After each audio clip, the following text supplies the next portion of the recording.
Juanes persiguiendo el sol. Empecé en página 42, párrafo 2. Jamás olvidaré lo que sentí cuando por primera vez escuché Kill 'Em All de Metallica o The Number of the Beast de Iron Maiden. Aquello me voló la cabeza de una manera alucinante y para siempre me movieron su energía, la rapidez y agresividad de las guitarras, la batería, lo agresivo de sus voces y letras. Y aunque en ese entonces no entendía nada de inglés, algo me llegaba. Solo solía escuchar en viejos cassettes y viejos cassettes regrabados una y otra hasta lograr un pésimo sonido, pero para mí eran los mejores sonidos del mundo. Era romanticismo y ganas de descubrir el mundo. Pasé de escuchar música popular a metal directo y sin virajes. Fue un cambio de paradigma total, como si algo en mi interior hubiera estado esperando durante mucho tiempo ese momento. A partir de ahí mi vida cambió de rumbo. Las primeras veces que salí los viernes por la tarde fueron algo completamente nuevo para mí. Tenía miedo a la vez ganas de comerme el mundo. Fue en esa época que llegué a conocer un poco más de mi ciudad. La caminé, la recorrí, la sentí. Para ese entonces había cumplido los 15 años y por primera vez salía solo a la calle, con Andrés García, quien era el bajista del grupo que formamos Mosis. Caminé desde el Parque El Poblado hasta el centro sin problema, una caminata de hora y media, con Toto, otro buen amigo. Caminé desde Envigado hasta el Poblado más de una vez. Estaba descubriendo el lugar al que pertenecía y en el que había nacido, reconociendo mis espacios y la gente que lo habitaba. Uno de mis mejores recuerdos es sobre una casa del barrio Manila, en donde vendían vino tres patadas. Era un vino barato y emborrachaba en serio. Allí nos íbamos a escuchar música y hacer tertulias entre la música y músicos. Del dolor de cabeza al otro ida ni les cuento. Era la Medellín convulsionada de finales de los 80, donde la vida no valía nada. A través del rock logré sobrevivir. Siento que la música me salvó todo en esa época, de las drogas, de la violencia, de los miedos, de las frustraciones y hasta de mi timidez.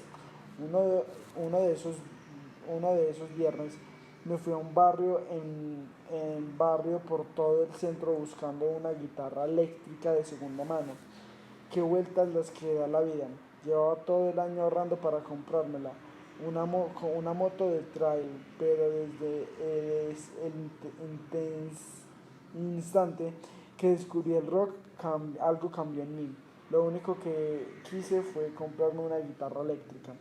Finalmente, en una prendería del centro encontré una que me gustó mucho, una marca Kort. Con la compra de esa guitarra dejé atrás ese niño que tocaba la guitarra acústica en mi casa para encontrarme cara a cara con mi ciudad y con mi destino mientras buscaba cómo aprender a tocar la guitarra eléctrica. Fue entonces que conocí a Andy y formamos nuestra primera banda de rock, Ekmosis. Yo tenía 15 años de edad y todas las ganas de comerme el mundo. Andrés era estudiante de ingeniería electrónica y fue,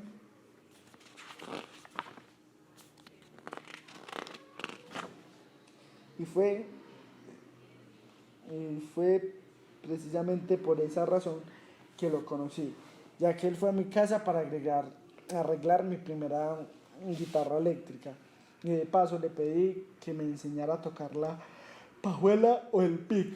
El nombre Ekmosis salió de un libro de medicina que estaba en la casa de Esteban Mora, el baterista.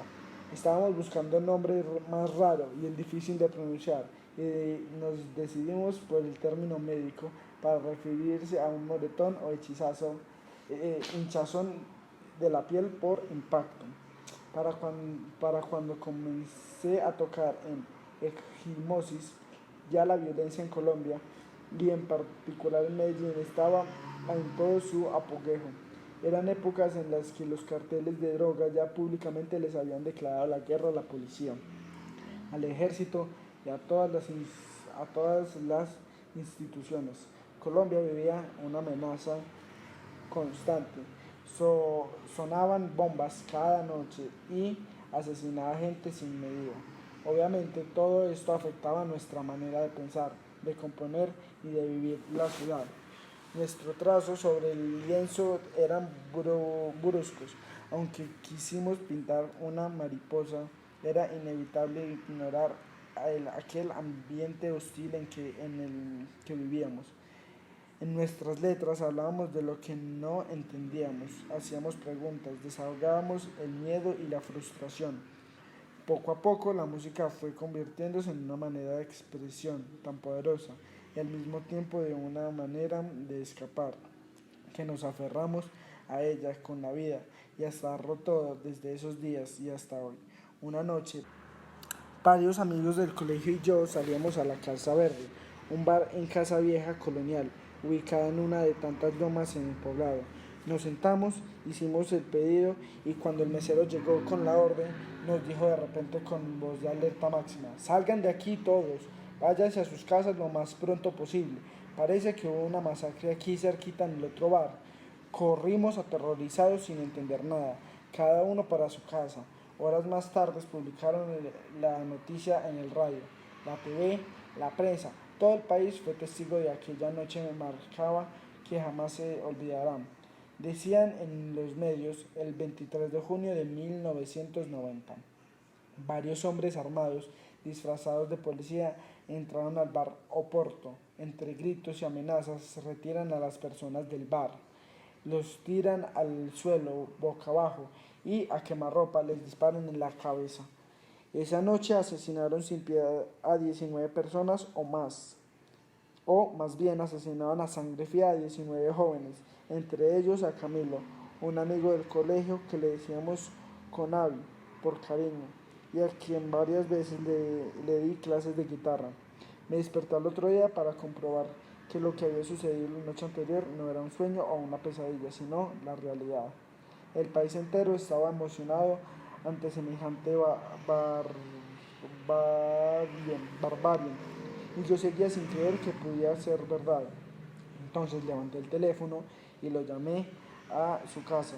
Al igual que yo, esa noche Camilo había salido a un bar para compartir con, un momento con los amigos y ahora estaba muerto. Yo simplemente no podía creer y sentía que mi corazón, que si lo llamaba, sin tan solo lo llamaba a su casa, él contestaría y estaría todo bien, pero claramente no fue así. Me contestó la niña de servicio y le dije: hola, por favor me pasas a Camilo. A lo que me respondió entre sollozos: no, Juan, Camilo está muerto y lo mataron anoche en Oporto.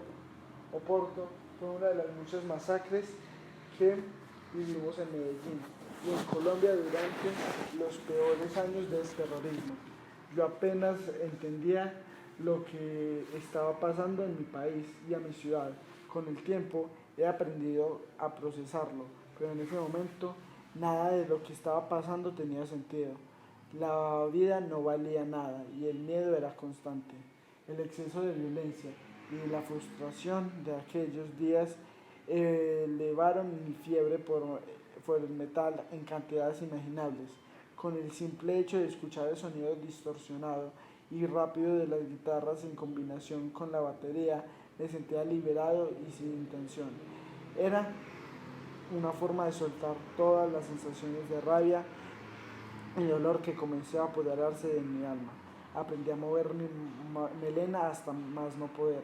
Entonces escuché por primera vez un grupo que me impactó. La noche que oí por primera vez el disco de Raining Blood de Slayer, estaba en el carro de mi papá, estacionado en el garaje, escuchando un programa de metal que transmitía cada noche a las 10. Una vez que se terminó el programa, puse un cassette que me prestaron, subí el volumen al máximo y casi muero, literalmente casi muero. No lo podía creer, las guitarras, la rapidez, la agresividad y esa actitud me volaron la cabeza para siempre. Más adelante escuché Kill 'Em All de Metallica y ahí sí me di cuenta que todo había cambiado. Eso fue uno de los momentos en la vida en los que uno puede vislumbrar el destino. En lo más profundo de mi ser, de, de repente comprendí una cosa, la música es lo mío. Así, en medio de esta Medellín violenta, encontré la música un refugio impenetrable, una manera de vencer el miedo y la timidez y desahogar la rabia que tenía contra esa ciudad caótica, de esa ciudad en guerra. Mi interés por la música aumentó a toda velocidad y la situación del país poco a poco fue haciendo mella en mi realidad. Secuestros, guerrilla, narcos, masacres, tantas palabras que antes ni siquiera conocía y se volvieron tan normales, tan cotidianas como, tan cotidianas como leche o pan. Todos los días las noticias informaban de los actos de violencia más espeluznantes, sumergidos en mi país en una tragedia más profunda, hasta que un día esa tragedia golpeó nuestra puerta. La víctima, mi primo hermano, José Alejandro Aristizábal, era de los menores de la casa en la que eran 10 hermanos en total. Después de haber estudiado en Brasil, había vuelto a Colombia y su trabajo a su trabajo como veterinario en un pueblo del occidente antioqueño llamado Frontino. Frontino. Le exigía viajar con mucha frecuencia por las carreteras del departamento. Un maldito día, la guerrilla se lo llevó. La familia solo se enteró del secuestro por un campesino de la región y luego no se supo nada más por mucho tiempo. Emperatriz, su mamá, y Emiro, su papá, hermano de mi papá, decían que cada vez que sonaba el timbre de su casa corrían a la puerta porque pensaban que había llegado. Después de 5 largos y angustiosos meses, por fin la familia recibió noticias sobre José Alejandro. Se necesitan 25 millones de pesos para su rescate. Emperatriz y Emilio consiguieron el dinero con gran esfuerzo y avisaron a las autoridades para obtener el canje. Solo hasta ese momento comprendieron que estaba muerto y que los 25 millones eran para rescatar el cuerpo y la única forma de llegar al lugar donde estaba era en avioneta. Aunque permaneció 5 meses en la tierra, encontraron su cuerpo aporreado y maltratado pero casi intacto. No estaba descompuesto ni generaba mal olor porque la guerrilla lo enterró en zona muy alta y muy fría. La muerte de José Alejandro fue un dolor muy profundo para toda nuestra familia y una evidencia más de la realidad del país en el que vivíamos entonces. Esto fue a sus 37 años. Por estos años, la recién formada banda se convirtió en mi gran escape de energía. Mi vida, mis sueños, mi tiempo, mi día a día, todo estaba relacionado con Ecmosis. Ensayábamos día y noche sin parar. La banda era nuestra enfermedad, obsesión, vicio y adicción. Justo el día en el que murió mi tía Pastora, trataba de sacar a oído Fade to Black de Metallica con mi guitarra acústica. Parecía que vivía fuera de la realidad, como anestesiado con la música. Al mismo tiempo que sentía tristeza, sentía alegría, porque la música había llegado a mi vida y había transformado me había transformado. Tocar la guitarra, ensayar con la banda, traerle música se me volvió mi única forma de vivir. Ante tanto dolor y tanta violencia inconcebible, se convirtió en mi forma de sanar.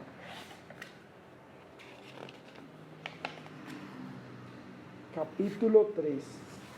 Búsqueda. De la mano de la música viví la Medellín violenta. En primer amor mis primeros conciertos y hasta la excursión de fin de año a la isla de San Andrés. Tomaba el bus circular Sur o Conatra en una ruta que recorría toda la ciudad, bajando por la Avenida Oriental, la 80 y San Juan, cuando no tenía plata para el taxi, que era casi siempre. Me montaba al bus con la guitarra al hombro y amplificarlo para ir hasta el lugar del ensayo, un cuarto en la casa del famoso Luis Emilio, pues este era el único lugar donde las bandas de metal podían ensayar y hacer ruido hasta horas altas de la noche. Era un cuarto pequeño, con algunos instrumentos. Mi primer amor por el metal era tan fuerte como el que sentía por mis otras raíces musicales, la música más tradicional que heredé de mi padre y mis hermanos. Pero en ese primer acercamiento me quedé ciego y radical. Abandoné por completo la guitarra acústica para dedicarme a escuchar y sacar a oído todas las canciones de Metallica, Led Zeppelin y otros. A pesar de todo lo que vivía, veía, oía y sentía, cuando llegaba en la noche a la casa, cerraba mis ojos, me tiraba en la cama y oraba. Me conectaba con Dios de una manera muy personal, casi imposible de descubrir. Era mi momento de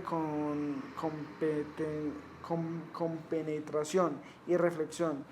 Ese estado simple y profundo a la vez, aquel momento tan especial en el que la desconexión con el mundo físico da lugar a la conexión con lo inmaterial. Era un instante de búsqueda y meditación. Estos momentos de abstracción siempre fueron parte de mi vida, sin importar qué música me acompañara. Mi habitación estaba empapelada de afiches de James Hetfield, Metallica, The Beatles, Kelly King, Slayer, Creator, y hasta tenía un logo de destrucción pintado en la pared con mis propias manos. Era de lo que todos hablaban, así que empecé con mi tarea de escuchar una de las bandas y así ir encontrando la que más me gustaba y con la que me identificaba de alguna manera. Rara vez escuchaba este tipo de música en la radio o en la TV. Era un movimiento bastante underground para ese entonces. Se manejaba fotocopias y copias piratas o en cassettes. Solo el que tenía dinero podría contar con un disco original y el resto lo copiamos.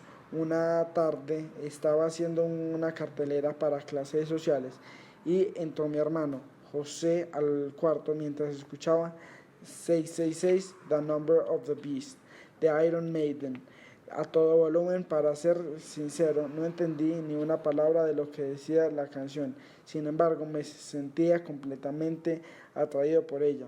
Era pura conexión musical y energética. A verme en esas, mi hermano salió del cuarto y fue directamente a donde mi mamá estaba para decirle que me pusiera más atención. En ese momento empezó mi época de rebeldía. Llevaba el cabello largo, me esforzaba por ir en contra de lo establecido, buscaba la manera, fuera cual fuera, de ser diferente. En el colegio luchaba contra la típica regla del cabello corto, la cual me hizo sufrir hasta que llegué a la universidad, donde al fin tuve la libertad de llevar el cabello largo de verdad. La música se convirtió en mi refugio y en la manera de conectarme con el universo. Pasaba días enteros tocando la guitarra, cantando frente al espejo y escuchando las canciones que me movían. Ekmosis despertó todo tipo de sueños y fantasías en mí. Fue el comienzo de lo que ha sido mi vida entonces. Generalmente componía con Andy, pero muchas veces yo llegaba con alguna idea al ensayo que después todos compartíamos. Terminé en página 78, párrafo 1.